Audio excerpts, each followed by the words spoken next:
It all began with a feeling, a cold whisper at the back of my neck that something wasn't right. I'd always prided myself on being the kind of husband who trusted his wife, who believed in the strength of our vows. But over the past few months, things had started to shift in ways I couldn't ignore.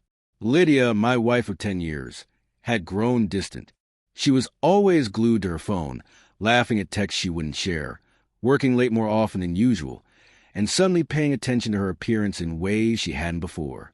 She said it was for her confidence, but it didn't feel like it was for her. I wanted to believe her. I really did. I convinced myself that I was imagining things, that I was being paranoid. But then there was the night I found the receipt. It was for an expensive dinner at a restaurant neither of us had ever been to, a romantic place downtown with clean tables and a reputation for being the spot where lovers proposed.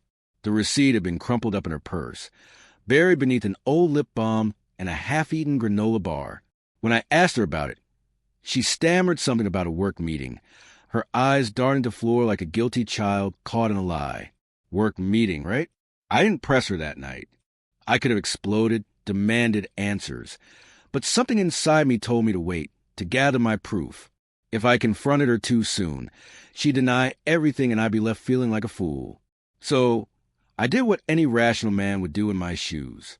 I became a detective. I started small, keeping an eye on her phone when she wasn't looking. She'd grown protective of it, always angling the screen away from me. But I was patient. It wasn't long before I noticed the same number popping up again and again. Texts at all hours. Sometimes just a simple "can't wait to see you" or "miss you today." My stomach churned every time I saw them. And the name attached to the number was Kara, but I knew better. Kara didn't send texts like that. One night, while Lydia was in the shower, I unlocked her phone using the passcode I'd memorized weeks ago. My hand shook as I opened her messages. There was in black and white a conversation with someone named Marc. Marc with the smooth compliments, the "I love the way you laugh" messages, the "when can I see you again?" And Lydia's responses made me sick. She told him she missed him, that he made her feel alive, that she couldn't wait for the next lunch meeting. I thought about confronting her then and there, storming into the bathroom and demanding an explanation, but I didn't. Something in me wanted more than just a confrontation. I wanted her to feel the pain I felt, the betrayal. I wanted her world to crumble the way she crumbled mine. So I waited and planned.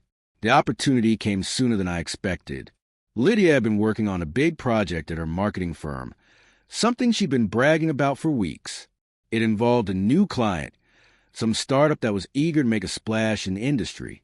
She was scheduled to give a major presentation at their office downtown, and she'd been nervous and excited about it for days. The morning of her presentation, I kissed her goodbye and wished her luck. She smiled at me, her lips brushing my cheek, and I wondered if she'd kiss Marc the same way. As soon as she was out the door, I sprang into action. The delivery wasn't hard to arrange. A quick trip to the florist and a stop at a coffee shop, and I had everything I needed. By noon, I was parked outside the client's office building, watching through the window as Lydia stood at the front of the room, projecting confidence in her sleek black dress.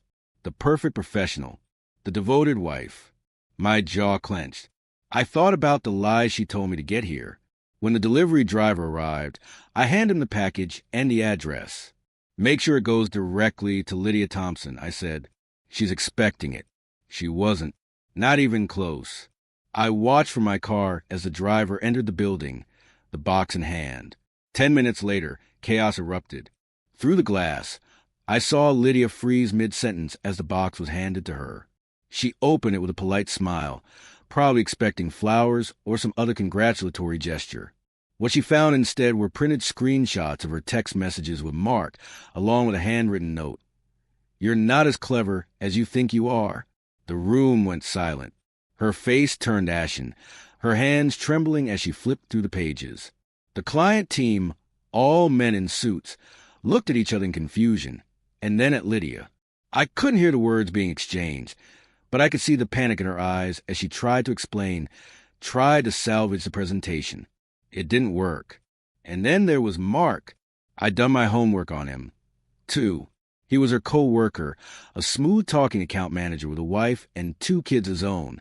I'd found his address, his social media profiles, even the school his kids attended. I debated whether to involve his family, but in the end, I decided on a more direct approach. After Lydia's disastrous presentation, I followed her to the coffee shop where she and Marc often met. She didn't see me sitting at a table near the back, watching as Marc arrived and slid into the seat across from her. They spoke in hushed tones, Lydia's hands fluttering nervously as she tried to explain what had happened.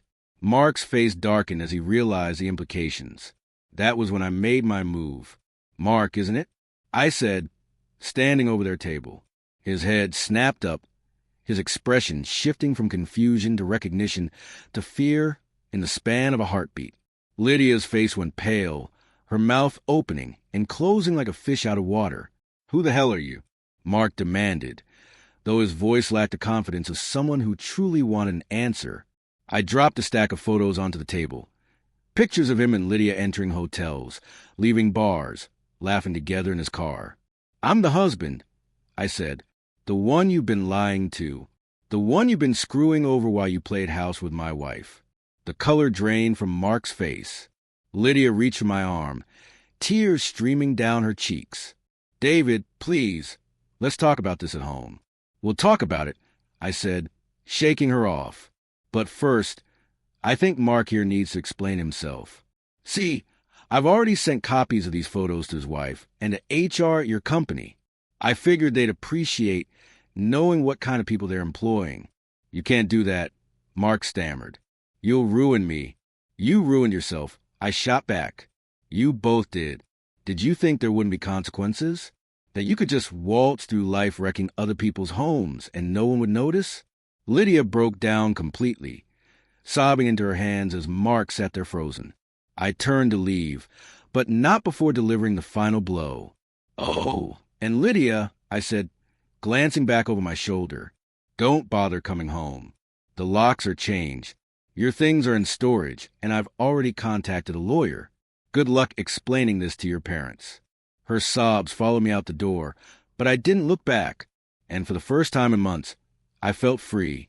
In the weeks that followed, Lydia tried to reach out, apologies, explanations, promises to change. I ignored them all. Marc's wife filed for divorce, and he was fired from his job after HR investigated the photos and messages I'd sent. As for me, I focused on rebuilding my life, one step at a time. It wasn't easy, but it was worth it. Lydia and Marc had made their choices, and they had to live with them. And me? I was finally free to live with mine.